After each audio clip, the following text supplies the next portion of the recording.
All right, for part two. And like, guys, listen, for the JoJo enjoyers, I know I have Joe no Jabanas theme playing, guys, and I have Star Platinum still on the board instead of Gold Experience.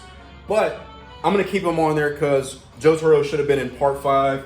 He would have packed up Diavolo. Let me know down below who would win in a fight.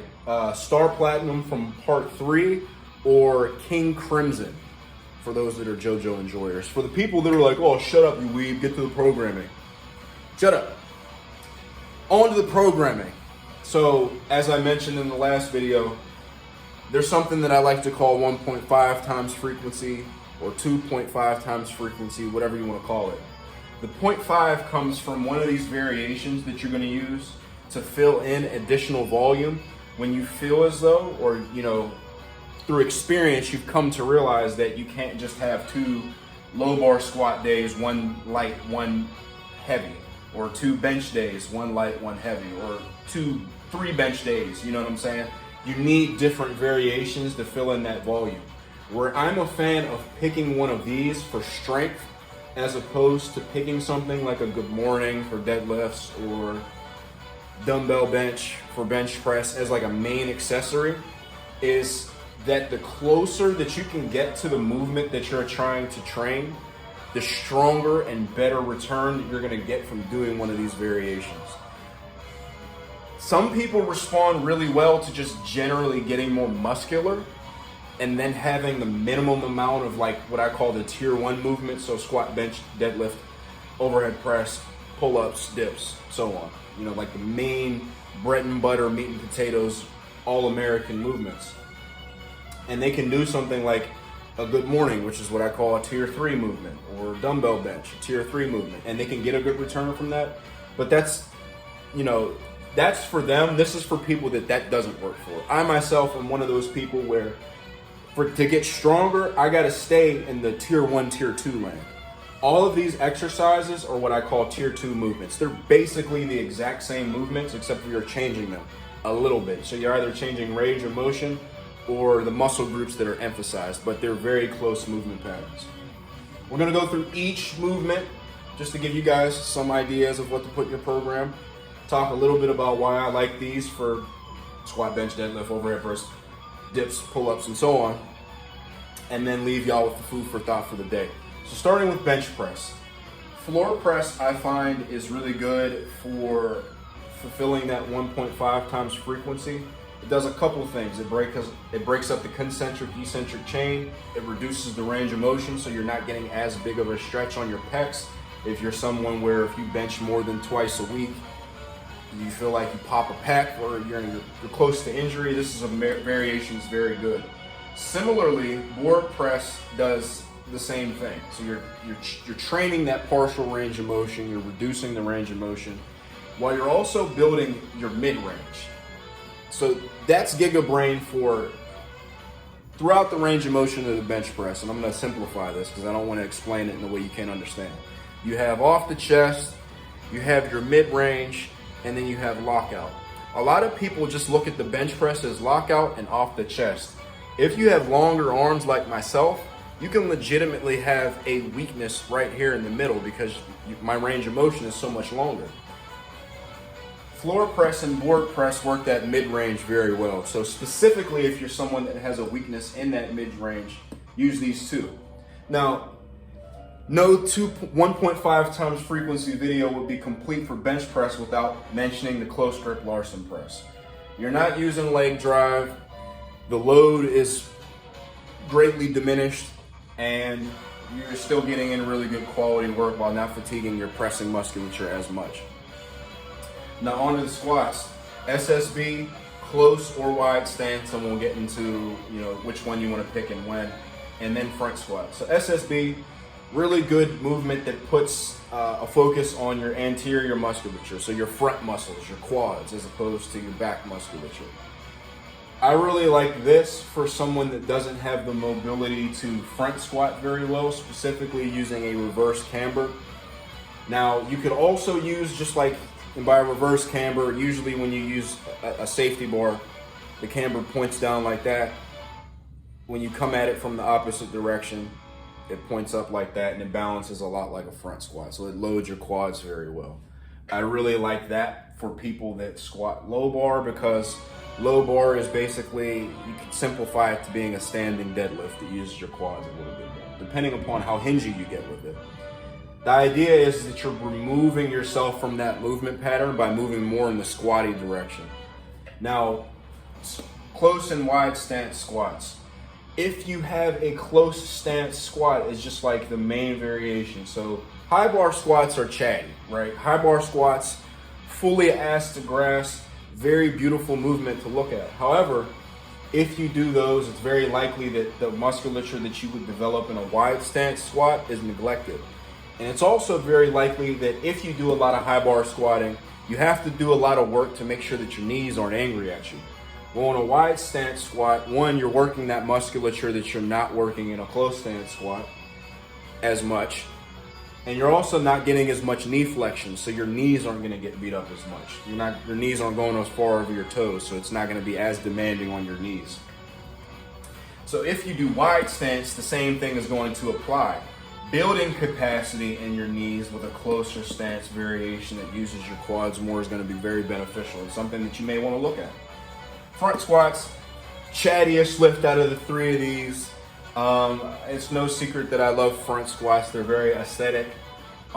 If you're someone where you really want to limit the load that you're using on a variation, and you want to move it as far away from a low bar squat or whatever you do as your main squat as possible, look no further than front squats. Now deadlifts. Deadlifts are very interesting. They are the movement that places the most demand on your body out of any of these movements, bar none, because you can lift the most amount of weight typically. I really like stiff-legged deadlifts or RDLs as like my first method of attack for adding extra posterior chain frequency that's specific to deadlifting. Why? You're holding the bar in your hands and you're hip hinging, and you can't get more specific to a deadlift than that. Where you may want to make the differentiation between stiff leg and RDL, like I said, they're the same thing in the way that a touch and go bench and a pause bench are the same exercise. The RDL is going to allow for someone that hasn't done a pure hip hinge before, heavy, to be able to get in good work that's not quite as fatiguing as a stiff-legged deadlift. Ideally for strength, you're always going to want to graduate up to that stiff leg deadlift because, as I said, you want to get as specific as possible. Pull it off the floor. You're going to get a lot better carryover from the same weight on a stiff-legged deadlift as opposed to an RDL, simply because you're pulling each rep from the floor. With deadlifts, you don't get that stretch reflex that you do in an RDL to help you assist more weight. Very good for hypertrophy, but for strength, not as specific. You could also argue that an RDL would be really good anyway if you're someone that maybe is already deadlifting twice a week and you don't want to pull from the floor again. You just RDL because you don't want to overtax that repetitive movement pattern and neurological stuff that comes into play when you pull off the floor. So a little bit more nuance there, very interesting, like I said. Now, partial range of motion deadlifts.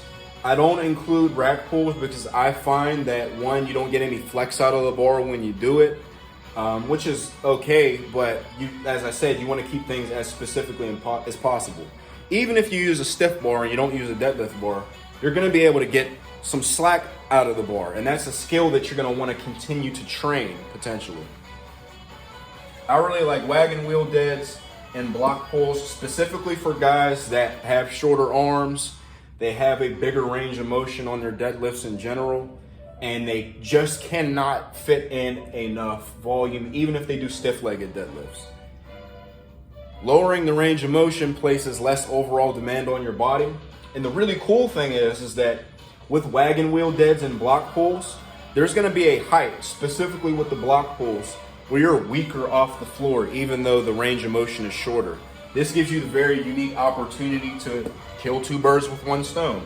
You're using a less fatiguing movement, and then you're working on some sort of weak point in your deadlift as well. Very, very good. It's very important, guys, that you use a block height that is weaker than your pull off the floor. You're looking for that area of opportunity and you want to capitalize on it. Do not pick a height that allows you to just pull more weight. It is not going to have as good carryover as picking the one that you're weaker at. You're not doing a block pull to move the most weight possible, guys. You're doing it to have carryover to your deadlift, so keep that in mind. Now we're gonna finish up with dips and pull-ups. Dips are a little bit simpler in my opinion. You're gonna wanna pick push-ups. If you find that you cannot dip multiple times per week, just simply because they're working all that musculature that you work on a dip, and that honestly with dips and bench press to an extent, that's the most important thing in terms of increasing those. So I really like weighted push-ups.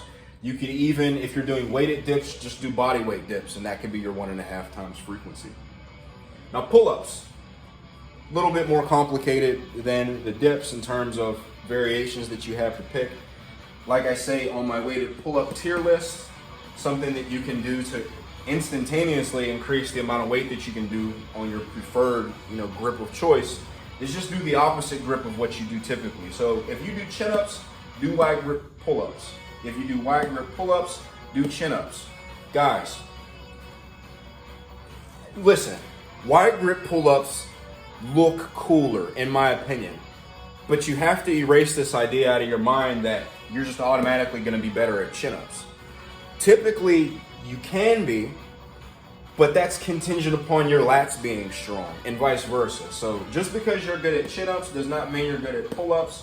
Just because you're good at pull-ups does not mean you're good at chin-ups. So getting as strong at both of them as possible is going to allow you to lift the most weight possible, and they're very different from one another. One gets more bicep, one is more upper back, typically. Now, me personally, my best weighted chin-up is 180 pounds added. My best wide grip weighted pull-up is 175 pounds added for 2 reps. You could argue that the wide grip pull-up is stronger because it's 5 less pounds for another additional rep. But they're similar to each other. It's not a huge gulf in performance. And that's how it should be, because you're looking for what I call total back development, or my boy Sam calls it holistic back development. You want your upper back, your teres major, your freaking rear delts, your freaking lats, your freaking spinal erectors. You want all that to be jacked. Holistic back development. Training that opposite stance is going to allow you to start to develop that. Lat pull downs aren't the exact same movement pattern as a pull-up, and that's kind of the point. You're still working in that vertical plane. You're potentially, if you're someone that can't do very many body weight pull-ups, this allows you to use less weight than your body weight, working in that vertical plane. I can't end off the video without talking about seal rows. Y'all know me, OGs maybe you saw my seal row video. You know me for doing seal rows. You know me for doing a lot of weight on them. Seal rows are something that you can load heavily, just like a weighted pull-up. It works the muscles in a way that's different from a weighted pull-up. It's literally the difference between pulling in this plane versus pulling in that plane. It also allows you to kind of program them similarly. So I'm a big fan of top sets and back down sets. So starting with something heavy, getting volume with something lighter. Seal rows let you do that. So that's been the video. Let me know if y'all have any questions. Y'all have a good day.